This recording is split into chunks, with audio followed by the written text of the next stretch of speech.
अपनी कुटिया में बैठ करके कीर्तन गाते, पद बना बना करके रचना करते, और श्री ठाकुर जी चुपचाप खिड़की से निकल करके आते और सूरदास की कुटिया में अधर आकर के बैठ जाते और कोने में बैठ के थोड़ी पे हाथ धर के चुपचाप सुनते सूरदास जी को। एक दिन ठाकुर जी जा रहे थे राजभोग आरती के बाद, इतने में श्री जी आ गई। कहां जा रहे हो? ठाकुर जी कहीं ना, ऐसे ही जा रहा हूं डोलवे। नहीं नहीं सांची बताओ कहां जा रहे हो?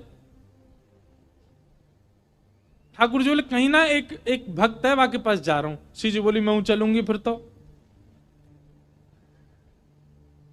ठाकुर जी बोले श्यामा जी आप रहने दो, आप यहीं बैठो, मैं ही अकेला हो आऊं। श्री जी बोली अगर मोए ना लेके गए तो मैं गुसाई जी से शिकायत कर दूंगी कि राजभोग के बाद तुम कहीं चले जाओ, और गुसाई जी खोज करो जी कहां जा मैं।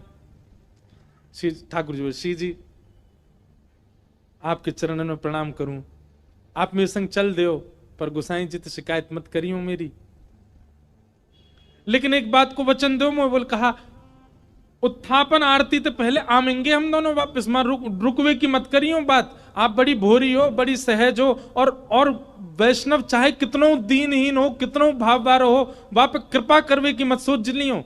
आपको तो मन है जाए यहाँ पे सब लुटाए दूं, सब दे दूं, ऐसे मत करियो। चुपचाप जानो, चुपचाप आनो है, और मैं इशारों कर दूं तुरंत उठ के आ जाइयो। श्री जी बोले हाँ मैं आ जाऊंगी। ठाकुर जी हाथ पकड़ के श्री जी को ले गए सूरदास जी की कुटिया में। सूरदास जी के नेत्र तो है नहीं, बैठे हैं। अधर ते किवाड़ खोली, ठाकुर जी धीमे धीमे भीतर घुसे, धीमे धीमे श्री जी को भी लियो और मैं कोने में बैठा दी। बोले बैठ जाओ। देखो सूरदास जी गा रहे हैं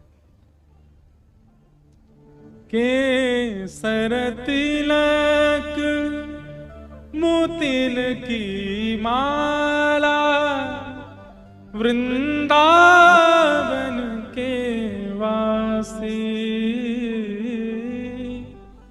नेह लगाए त्याग गए तृण शम, डार गए गल फांसी, अखियां हरि दर्शन की प्यासी, हरि दर्शन की प्यासी, अखियां हरि दर्शन की।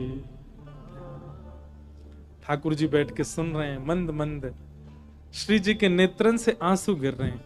ठाकुर जी धीमे धीमे पहुंच रहे, बोले श्यामाचू हल्ला मत करियो जी, जग जाएगो, और जगह को कहा हमें पकड़ लेगो, जान नहीं देगो, और फिर यहाँ पे कृपा कर दी तो फिर सबन पे करनी पड़ेगी, या हमारे रो मत, बिल्कुल आराम से बैठी रहो। बोले ठीक है।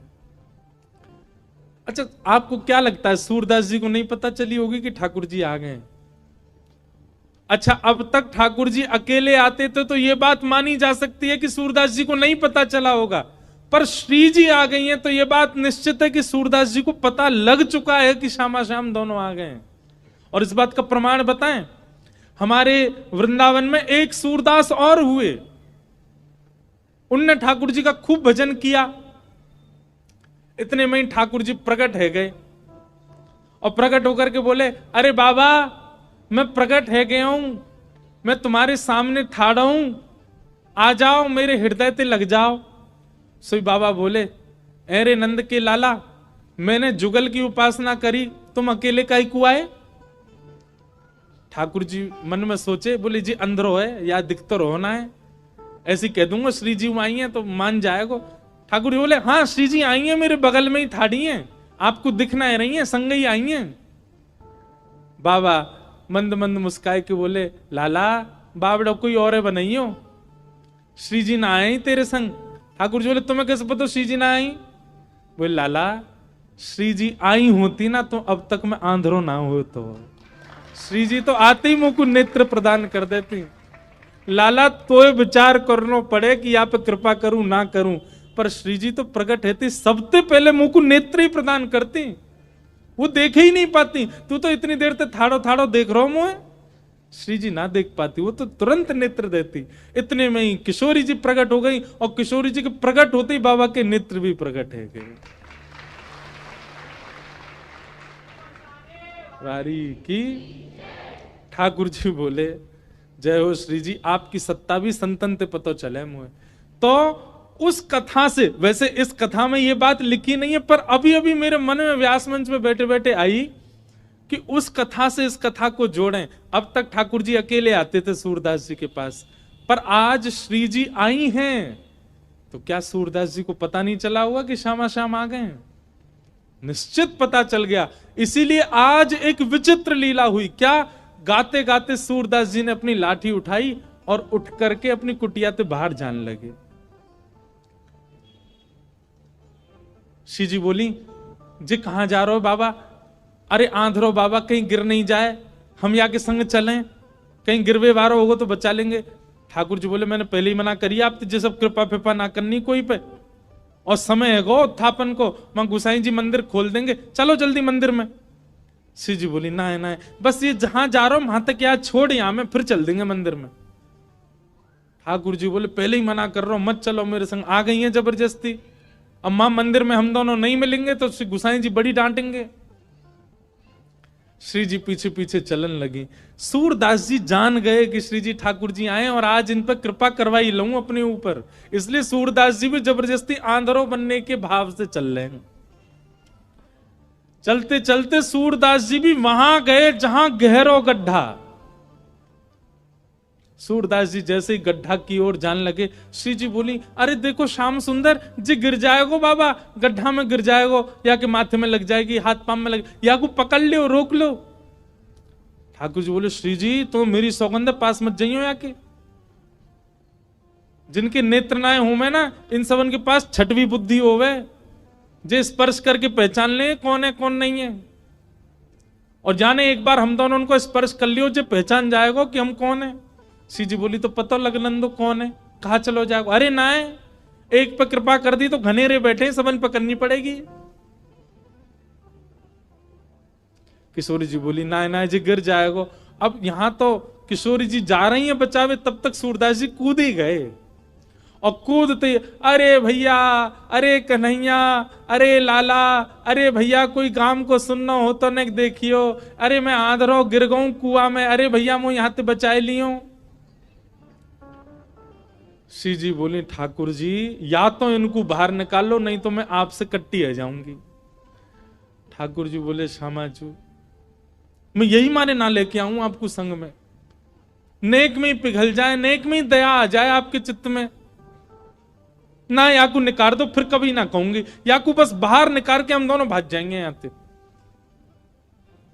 ठाकुर जी ने ऊपर से झांक के देखी, खूब गहरो। ठाकुर जी और कैसे निकालूं? श्री जी बोली एक तरीका है ना, आप अपनी कारी कमरी निकालो, मैं अपनी चुनरी निकालूं, दोनों में गुर्र गांठ बांध दो और बाकू नीचे पधरा दो, बाबा तो कह रहे पकड़ ले, पकड़ के हम यहां बाहर निकाल लेंगे। ठाकुर जी बोले ठीक है लाओ। श्री जी ने अपनी चुनरी दी, ठाकुर जी ने कारी कमरी ते बांध के और नीचे वह गड्ढा में डाल दी, और ऊपर से ठाकुर जी बोले बाबा। आहा, बाबा स्वर सुनते ही सूरदास जी के तो रोम रोम कंपित हो गया, आनंदित है गए, बोले ये तो इतनो मीठो स्वर तो मेरे नंदन नंदन को ही है। हाँ भैया कौन है? अरे बाबा मैं यही गांव को छोड़ा हूं, मैं अभी आवाज सुनाई दई, बाबा मैंने अपनो पटका नीचे डाल दियो, पकड़ लियो, आ जाओ ऊपर को। सूरदास हाँ भैया कहां को? जाइए पकड़ लो। सूरदास जी ने जैसे ही पकड़ी और पकड़ करके महाराज जैसे ही अपने मुख के पास लियो, तो इत्र की सुगंधी, आज सुबह श्रृंगार दर्शन में गुसाई जी ने जो इत्र को फोआ दियो वही की सुगंधी और पटका की सुगंधी मिल रही है। मानो सूरदास जी को और पता चल गई ये तो श्याम सुंदर ही है, और श्री जी पहले ही मिल चुकी है। या को मतलब ये है कि सूरदास जी को दिख तो रहो है, बस कृपा लीला कर रहे हैं श्याम सुंदर के संग। सूरदास जी ने पटका पकड़ो, यहां ठाकुर जी पटका खींच रहे हैं और ठाकुर जी को श्री जी खींच रही हैं। श्री जी ठाकुर जी को खींच रही हैं, ठाकुर जी पटका को खींच रहे हैं, और पटका पकड़ के सूरदास ऊपर आ रहे हैं। कैसी कृपा सूरदास के ऊपर! सूरदास जी मन मन सोच रहे हैं, बोले आज ये कहीं निकल के नहीं भाग जाए मेरे हाथ से। और ठाकुर जी क्यों लग रही, बाबा जैसे ही निकले हम भागे यहाँ थे। सूरदास जी जैसे ही बाहर आए, बाहर आते सूरदास जी ने ऐसा नाटक किया जैसे उन्हें ठोकर लग गई, और ठोकर लगते ही जैसे ही गिरन लगे ठाकुर जी की ओर, ठाकुर जी तो किनारे है गए, श्री जी के चरणन में जाके गिरे सीधे, और चरण पकड़ लिए कस के। अब जैसे ही चरण पकड़े सूरदास जी ने, ठाकुर जी ने श्री जी को हाथ पकड़ करके जोड़ते खींची, तो सूरदास जी के हाथ में किशोरी जी की नूपुर रह गई। और किशोरी जी को लेके ठाकुर जी भाजे, वो जल्दी चलो बाबा पकड़ ले को। सूरदास जी बोले अरे भैया कहां को चलोगो, अरे कौन सा, अरे भैया कौन ने निकारो में। ठाकुर जी चिल्लाते जा रहे हैं, बाबा मैया बुला रही फिर आऊंगो। थोड़ी दूर जाके श्री जी बोली, ठाकुर जी मेरे एक नूपुर है, दूसरा नूपुर मिलना है रो। ठाकुर जी बोले दूसरा ले आऊंगो, अब चलो जल्दी। अरे ना है वो सामान्य नहीं है, इंद्र ने समर्पित कियो, वो कौन से हाथी के दांतन से बनो भयो नूपुर है, और मेरो बड़ो प्रिय नूपुर है, मुकु तो अभी चाहिए। ठाकुर जी बोले अब ढूंढवे कहां जाऊं बाकू, वहीं चलो बाबा के पास ही पड़ो होगो, बाबा ने मेरे पामन में गिर गो है सके तब खुल के गिर गो हो। ठाकुर जी लौट के आए, खूब कह दी श्री जी दूसरों दिलाए दूंगा, ना मुंह तो वही चाहिए। वास्तव में तो ये श्री जी और सूरदास जी की आपस की मिली भगत है। ठाकुर जी तो बीच में आनंद दिल ले रहे हैं, ठाकुर जी को तो बीच में परेशान किए जा रहा हो, आनंद तो श्री जी और सूरदास जी ले रहे हैं। ठाकुर जी कहे बाबा अरे भैया तू आगो, अरे मैं जो कह रहा हूं मेरी एक सखी आई संग में, बाको नूपुर यहीं गिर गो, आपने देखो। सूरदास जी अपने बगल में दबा के बैठे। सूरदास जी बोले ना है लाला, मैंने तो ना है देखो। बाबा आपके हाथ में लग तो रहो है बगल में, जे तो है मेरी सखी को नूपुर। अच्छा जे, बोले हाँ ये, अरे जे तो मुझे अभी अभी मिलो यहाँ पे। बाबा दे दो ना, मेरी सखी को नूपुर है। लाला जे नूपुर अगर मैंने तोय दे दियो, और कहीं बाद में कोई सखी वास्तव में आके मुझे बोली बाबा मेरो नूपुर देखो का, मैं कैसे पहचानूं कि वो सखी तेरे संग है? मेरे पास आंख तो है ना, मुझे दिख तो रोना है। तो बाबा हम कहते रहे कि नूपुर हमारा, बोले कहवे ते का होवे, एक नूपुर मेरे पास है तो निश्चित है दूसरा तुम्हारे पास ही होगा, दूसरे नूपुर की पहचान करा तो पहले दे दूंगा। ठाकुर जी बोले पहचान कैसे होएगी? बोले अपनी सखी तक है, अपने पाम आगे करेगी, मैं जैसे स्पर्श करके देख लूंगा कि हाँ ये नूपुर एक ही है तो मैं दूसरों पहना दूंगा। ठाकुर जी बोले मैं सब समझ रहा हूं, जे बाबा पाम छुए के चक्कर में पकड़ ले वो कस के हो के अब ना जान दूंगा, और फिर क्या करेंगे हम? श्री जी बोली कोई बात ना, मैंने, अरे नहीं श्री जी आप पीछे रहो, मैं दूसरा दबाए दूंगा, नाम हो तो वो ही चाहिए जो सूरदास के हाथ में। श्री जी आगे बढ़ गए, लो बाबा नूपुर देख लो। सूरदास जी ने जैसे स्पर्श किया समझ गए, अरे हाँ भैया ये तो वही नूपुर है, लो मैं पहना दूं। दूसरे पाम में सूरदास जी ने पहनायो, और पहनाते ही महाराज अंक में भर लिए श्री जी के चरण। बोले अब ना जान दूंगो, मैं जान गया हूं जो साक्षात वृषभानु दुलारी हैं, और लाला तू जो मुख निकार के गयो मैं सब जान गया हूं, तू नंद जी को लाला है, जीवन निकर गो गाते गाते तुम दोनों के यश को आज पहली बार पकड़ में आयो, अब नहीं जान दूंगो। ठाकुर जी ने खूब खींची पर श्री जी नहीं छोड़ी सूरदास जी ने। ठाकुर जी बोले बाबा तू जो कहेगो सो करेंगे, जे बता अब करनो कहा है, तू कैसे छोड़ेगो? बसो मोरे नैनन में यह जोड़ी, बसो मोरे नैनन में यह। सूरदास जी कह रहे हैं मैं नेत्रन से आंधर हूं, मुंह दिखे ना है, पर मैं आपसे एक ही वरदान चाहूं, मेरे एक नेत्र में सदा श्री जी और दूसरे नेत्र में सदा आप विराजमान है जाओ, आपके नित्य दर्शन मुंह को होयो करें, बस यही वरदान दे दो। नव दुलहे ब्रज राज सांवरो, दुल्हन राधा गोरी, बसो मोरे नैनन में यह जोड़ी, बसो मोरे नैनन में यह जोड़ी। प्रिया प्रियतम दोनों ने युगल रूप में खड़े है करके सूरदास जी के नेत्रन पे हाथ धर दिए और कही सूरदास खोल के देखो।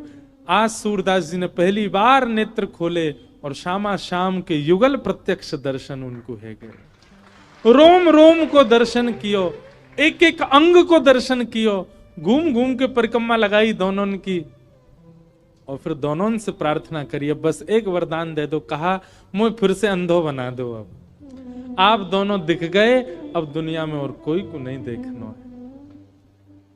ये जो सूरदास जी के साथ घटना हुई ये क्या है?